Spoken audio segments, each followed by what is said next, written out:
Hello বন্ধুরা, তোমাদের সবাইকে অনেক অনেক শুভেচ্ছা জানিয়ে শুরু করছি আরেকটি নতুন ব্লগ। তো সকালে চা দিয়ে শুরু হলো আজকের দিনটা। ও সরি, দিনটা নয়, আজকের ব্লগটা, কারণ আজকের দিনটা শুরু আমার অনেক আগেই হয়েছে। তো দুটো কাপে চা নিয়েছি, দেখো, একটা আমার বরের আর একটা আমার। তো এই কাপটা দোকানে গিয়ে দিয়ে আসতে হবে চাটা, আর একটা আমি খাবো। আর আজকে একটু আরাম করে বসে চা খাবো, কারণ অন্য দিন তো সেই দোকানে গিয়ে তাড়াহুড়ো চা খাই বলে চাটা ঠিক করে শান্তি করে খাওয়া হয় না। আর তোমরা তো জানোই বন্ধুরা, আমি চা খেতে কতটা ভালোবাসি, আর চা যদি খেতে না পারি আমার দিনটা তো একদমই ভালো যাবে না। সকালের জলখাবারটা খাবো কি খাবো না তার কোনো ঠিক নেই, কিন্তু আমার চা তো খাওয়া চাই। তো জলখাবার আজকে আমি সত্যিই খাবো না, আর দুটো গোলা রুটি করেছিলাম বরের জন্য, সেটা দিয়ে চালিয়ে দিয়েছি। আর এই যে এখন বসে আমি আরাম করে চা খাচ্ছি। গায়ে কিছু দিইনি, কিন্তু রোদটা যেন একটু আরাম লাগছে, গাটা যেন একটু ম্যাচ ম্যাচ করছে, মনে হচ্ছে শরীরের ভেতরে ভেতরে একটু জ্বর জ্বর আছে। পেছনে ননদের ঘর থেকে এফএম এ গান হচ্ছে, শুনতেও বেশ ভালো লাগছে, গান শুনছি আর আমি চা খাচ্ছি। এসেছি রান্না করতে। রান্না আজকে বিশেষ কিছু করব না, তেমন বাজারও নেই, আর আমার কালকে রাতেই ঠিক করে রেখেছিলাম যে আজকে আমরা ডিমই খাবো। তো ডিমের ঝোল ভাতই করব, আর একটু বেগুন আছে, বেগুন ভাজা করব। নিচে বসে আমি সবজিগুলো কেটে নিচ্ছি, নিচে একদমই আলো নেই বলে ভিডিওটা ভালো আসছে না। আর ক্যামেরাটাও ঠিক করে ওখানে চাপা জায়গা, ঠিক জায়গায় রাখাও যাচ্ছে না। তো কোনো রকমভাবে ও ডিমটা সেদ্ধ করছি কুকারে, কুকারটাও একটু ডিস্টার্ব করছে। তোমরা কি আমার আমার মতন কি তেঁতুল খেতে পারবে? খুব টক, এরকম করে নুন দিয়ে খেতে হবে। এইদিকে ও এটা মুখের মধ্যে নিয়ে নিয়ে কি করছে, মুখটাকে খুব টক লাগছিল। আর ডিম সেদ্ধ করে চলে এসেছি এখানে ছাড়াতে। বললাম আমি একটু চা খাচ্ছি, তুই তাহলে ছাড়া।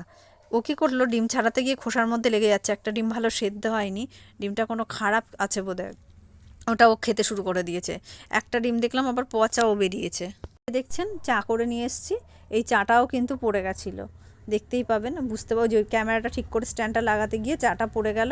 চাটা আমি খেতে পারলাম না, তারপর আবার পরে আর এক কাপ করে নিয়ে এসে তারপর আবার চা খেলাম, আমার চা খেতেই হবে এমনই একটা। তো এদিকে ও ডিম ছাড়াচ্ছে, ছাড়াতে ছাড়াতে একটা ডিম বলছে মা দেখো গন্ধ। হ্যাঁ সত্যিই দেখছি চাটা ডিমটায় খুব গন্ধ। তো একটা ডিম তো বাদই গেল, রইলো 5টা ডিম, 5টা ডিমই করলাম। প্রত্যেকটা ডিমই কিন্তু লগ্নজিৎ ছুলে ফেলেছে। তো হাতের কাছে একজন এইরকম কিছু করে দিলে ভালোই সুবিধা হয়। আর আমার সোনা ছেলে ডিম ছাড়াতে ছাড়াতে একটা ডিম কিন্তু খেয়েও নিয়েছে। আবার চা করে নিয়ে এসে একটা লুচি ছিল, সেই লুচিটা দিয়ে খেয়ে নিলাম। এটা কিন্তু আজকের নয়, কালকের। আর এইদিকে আমি বেগুন ভাজাটাও বসিয়ে দিয়েছি, বেগুনটা বেশি ভালো ছিল না, যার জন্য পিস পিস করে ভাজিনি, টুকরো টুকরো করে ভেজেছিলাম। আর ডিমের ঝোল একদম পাতলা করে ঝোল করেছি, কেন জানি না আমার মনে হচ্ছিল আজকে একটু একদম পাতলা ঝোলই খাবো, ওই জন্য এরকম পাতলা করেছি। সব দিন তো আর ওই রকম মানে বেশি মশলাদার খাবার ভালো লাগে না, যেহেতু ডিমটা ওই রকম, ওই জন্য আমি একটু হালকা করেই করলাম। খাওয়া দাওয়ার পর চলে এসেছি ছাদে, দেখছি জামা কাপড়গুলো কিছু শুকিয়েছে কিছু শুকোয়নি। আর এখানে লগ্নজিৎ আমার সাথে এসছে, ও আমার আগেই চলে এসছে খেলার জন্য, যেই শুনেছে আমি আসব। তো কিছুতেই ওকে নিয়ে যেতে পারছি না, যতবারই বলছি চলো চলো, ও ততবারই ও বলছে না আমি যাব না। হুম হুম হুম। না আর খেলবে না, চলো নিচে চলো, আবার ঘুম থেকে ওঠো, আবার কালকে খেলবে।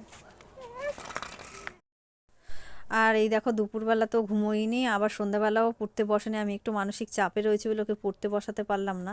আর ও দেখো খেলতে শুরু করে দিয়েছে, কিছু একটা ক্লে দিয়ে বানানোর চেষ্টা করছে, আর পেছনে যে প্লাস্টিকগুলো এগুলোর মধ্যে সব খেলনা। ঠিক আছে বন্ধুরা, ভালো থেকো, আজকের ব্লগটা এখানেই শেষ করলাম।